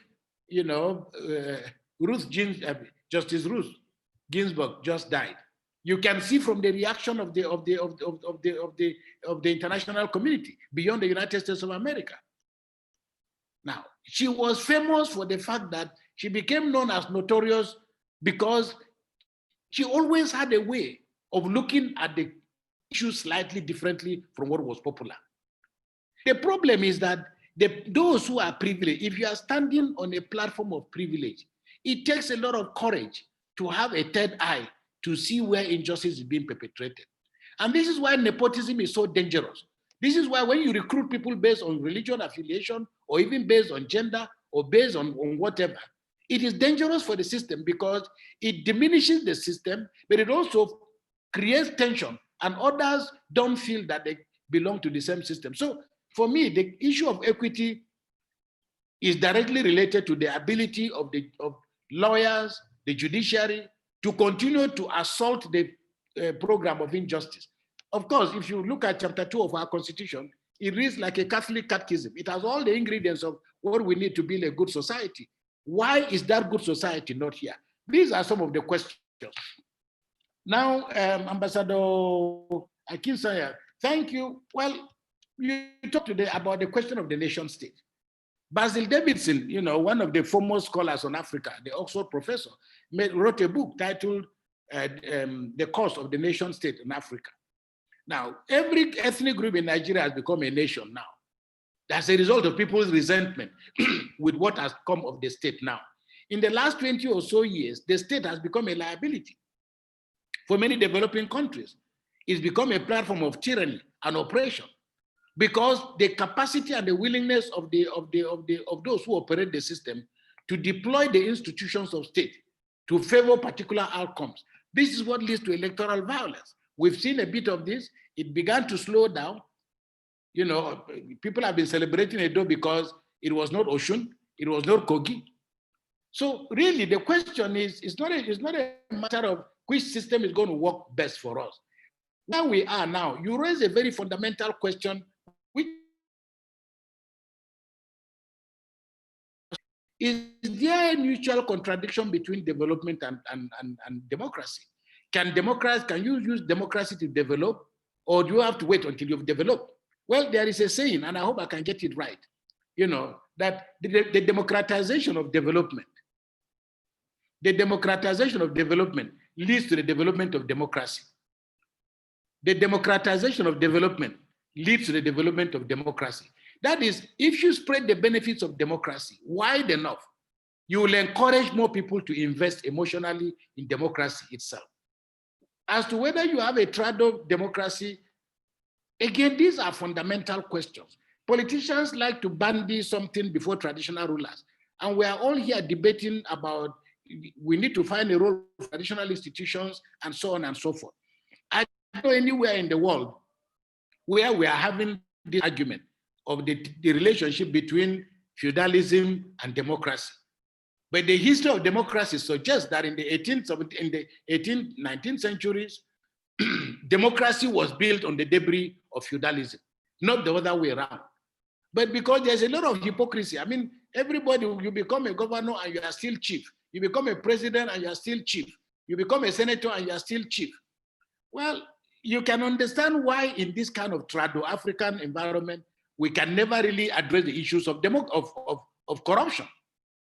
Because when we are too obsessed with the negative parts of culture, you cannot argue against corruption because every corrupt individual is helping the community. And this is what has become the gospel in Nigeria.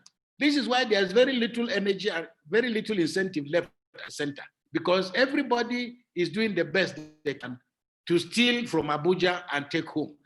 Abuja is the port where everybody comes and is supposed to be given a license. You are going to be celebrated depending on the boot, on the loot and the booty you bring back home. So that's why for me, the issue is not a question of one or the other or either or. It is a question of having the capacity and the efficiency to manage this system in a way and manner that will finally deliver. Finally, Ambassador Humphrey, you raised the issue of structure. I'm not sure I know what to say because I think I've already dealt with that point. But I'm also making the case that those of us who continue to say in Nigeria that, oh, if we are fed up, we are going to let everybody go his separate way. We must address the fact that many of us, those who say everybody should go his separate way, must remember that many of us today in Nigeria, the elite, we cannot go home. So which home are you going to, if not just unnecessary Yanga and Swagger? People say, you go your separate way, you go where? I have a lot of friends who are marooned in Abuja. There are people in different parts of Nigeria now. They come from America, they come from Europe. They just go and sit in a hotel and bring their parents from the village to see them and they go back. So which home are you going back to? Our country, Americans say, if I am broken, don't fix it. In our own case, it's broken. We must figure out how to fix it.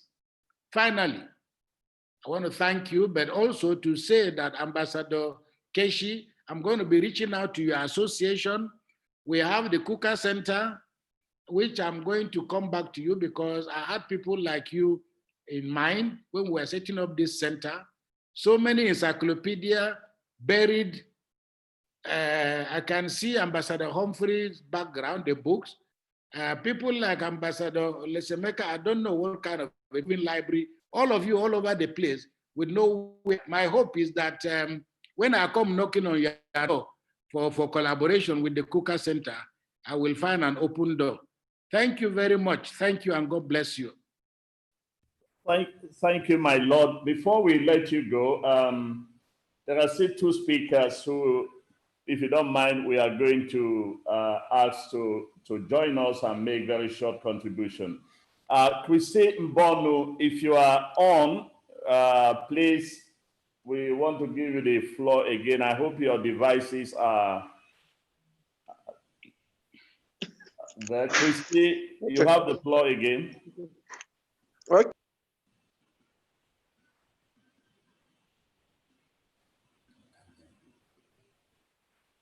Christy, you have the floor. Can you hear me now? Yes, thank God. We can hear you now. Thank you very much, sir. I would have been very, very unhappy if I didn't speak. Let me start by congratulating the bishop. In fact, he did not give a lecture. He spoke from the heart. He really spoke from the heart. Sir, I am from the area that fought the war. I don't know why they have refused to teach history. My children will not even know what happened about the war. They go to internet and they are fed rubbish. Why are we playing the ostrich? Somebody, a participant mentioned about it. Why can't we reintroduce history in our curriculum? That's one. Secondly, it's already taken for granted that the military messed up our democracy. My question is, or my comment, we have the people's representatives, NAS, the National Assembly. Why can't they do the right thing? We follow the debates in the US and even some other West African countries. Why will our own people, the military they have finished, they've gone. We have almost 20 years of democracy and we have National Assembly. Why are they not growing our democracy? Why are they not checking? Because they're supposed to check the excesses of executive. Why are they not doing it? Who do we really blame? Why can't we get it right? You know, I feel so emotional about this issue. Yes, we fought the war. I think somebody mentioned, if we don't vote for a president, democracy is that once you win, you carry everybody along. You become the father of everybody. But what is happening here is that if you don't vote for whether it's a governor or whatever, you will become an enemy. It's not healthy. So I think that in the course of discussing all this, we will bring it to the fore and make sure that democracy is not about, unless we have one party. If we are running one party system, everybody will vote for that person. But if we have democracy, no matter how dysfunctional, there will be some people not voting for you. But once you win, rally us together, become our father. I thank you very much. I once again want to thank the bishop. He did not give a lecture. He really spoke from the heart. I thank you, Excellency. I thank you, Christy. Finally, we're able to have you. But I like what you said, but also just look across the oceans. You see that in a place like America today, the president talks of the red and the blue states, which was not the usual thing before. So it's probably all over the world. But our last speaker today is Ambassador Martins. Martins, we are coming back to you because we started with you, but you couldn't finish your speech. I hear it's only one paragraph left. Not one. Martins, you have the floor, please. Thank you very much, Ambassador Keshi. It's not one paragraph left. I must apologize that I'm a historian, and it took me some time to put these thoughts together.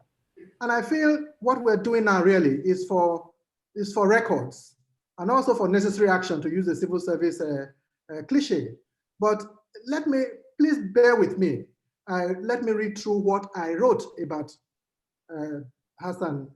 Bishop Kukah, so that he too will know what some of us from Akan think about him and how much we treasure and value him. Now, I'll take off from his ordination. He was ordained a Catholic priest in 1976. Right from his early designation as an associate parish priest in Kaduna, 1997 to 1978, and Cardinal Special Assistant, Abuja Catholic Church, 1982 to 1986, He rose through the ranks to become the Secretary General of the Catholic Bishops' Conference, 1994 to 2000, and then the Vicar General, Archdiocese of Kaduna, 2004 to 2011, and ultimately the Bishop of the Sokoto Diocese, 2011 to the present. Today, Bishop Kukah, Matthew Kukah's influence as a foremost Christian leader definitely transcends the Catholic Church, as he has chaired several committees on interreligious dialogue and participated in many more of similar programs and arrangements. However, what gives solid validation and deep significance to Kukah's profile as a preeminent Nigerian cleric is its overwhelming impact on humanity. In other words, Kukah's Christianity and Christian leadership are not just domiciled in the spiritual transformation of men, but in how the new life of Christ can be structured, manifested, and rationalized in terms of the realities and pragmatism of everyday life. He is therefore an advocate of the finest ideals of social spirituality, both as a theological leaning and as an expression of his acute Nigerianness or Nigeria-centricity. Gratefully, Kukah is also a consummate expert on society, and that has been clear from what he has said so far, both in training and in intellectual astuteness and productivity. He holds a master's degree, University of Bradford, England, and a PhD from the School of African and Oriental Studies, London, in peace studies, and in further master's degree in public policy from the John F. Kennedy School of Government, Harvard University. Furthermore, I find it particularly interesting that between 2001 and 2003, Bishop Matthew Kukah was a senior Rhodes Fellow at St. Anthony's College, my own alma mater, in Oxford University. Among his very well-received books include Religion, Politics, and Power in Northern Nigeria, published in 1993, Religious Militancy and Self-Assertion, Islam and Politics in Nigeria, 1996, and Democracy and Civil Society in Nigeria, 1999. Beyond this, Kukah is highly in demand as a speaker, analyst, and consultant on Nigeria globally. He has served as a member of the Nigerian Investigation Commission on Human Rights Violation, Secretary to the National Political Reform Conference, and Chairman of the Ogoni Share Reconciliation, and member of the National Committee on Electoral Reforms. I'm sure that for many Nigerians, no one single tribute, even this one, would be enough to even summarize the significance of the eminent Dr. Kukah. But what must be mentioned in every profile of this grand figure of 21st century Nigeria, what the name, is the fact of his multi-plumaged global personality. Kukah is in fact an enigma, a complex expression of multiple inspiring tributaries. He possesses the admirable intellectual finesse to deconstruct Nigeria and her myriad challenges. He is gifted with the unusual grace of a most effective peacemaker and peace builder, and the selflessness of a bastion of unity in an extremely complicated and complex country. He is the fearless and unapologetic man of conviction, whether in criticism or commendation, and is an arch symbol that Nigeria will not only work, but will accomplish its projections as a leader of nations. That is my piece. Thank you. But just a question, if I may, please. I'm a historian, as I said. History is back to Nigerian schools.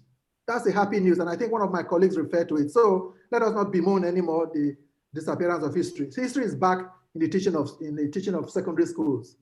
But what is important to me is that we have neglected to find out who were those who took out history from our curriculum. My investigation suggests that they were not Nigerians per se, but it was given as a precondition for the granting of assistance from some external forces. Why would they want to deny that Nigeria has history?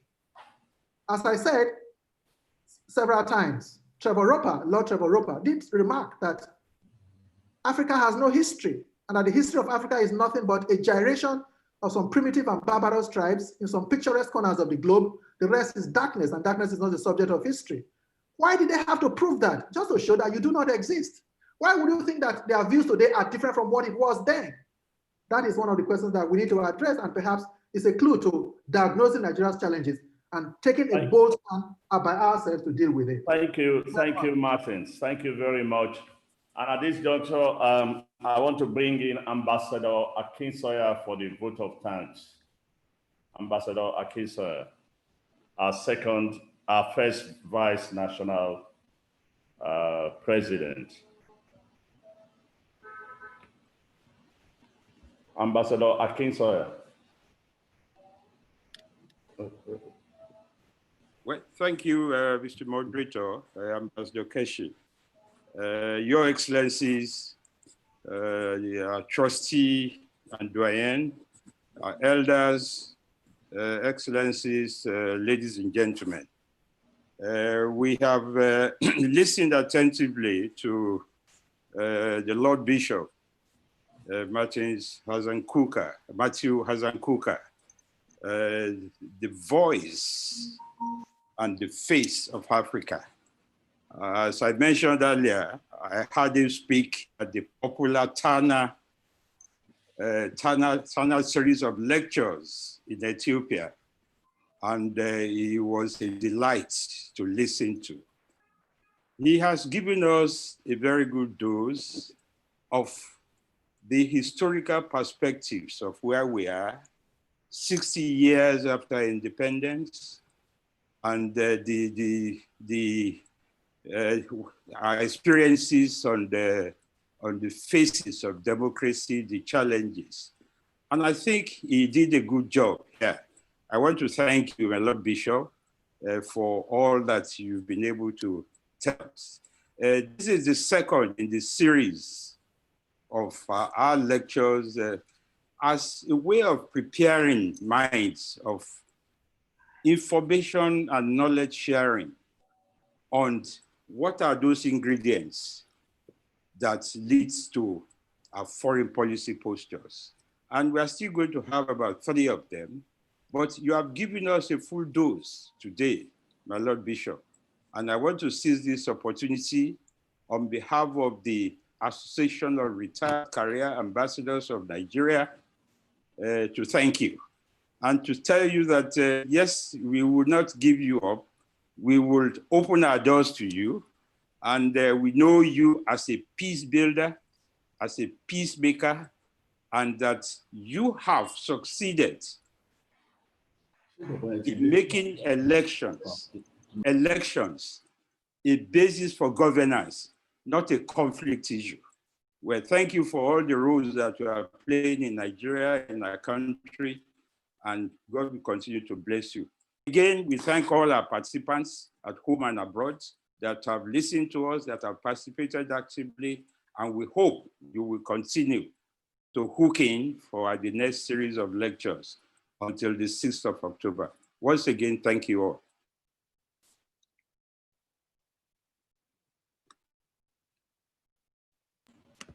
Thank you all. Thank you, my Lord Bishop. I'm particularly most grateful, and I believe we all enjoyed your lecture, and I think the conversation has also been terrific. Our next lecture is Monday next week, same time, 11 o'clock, and we look forward to, again, having you all join us on our lecture series. And on that note, I want to thank you all most sincerely. And I thank our doyen who has sat throughout the lecture with us, and all the elders who have also joined to listen to this very beautiful lecture. Thank you all, and goodbye. See you all on Monday.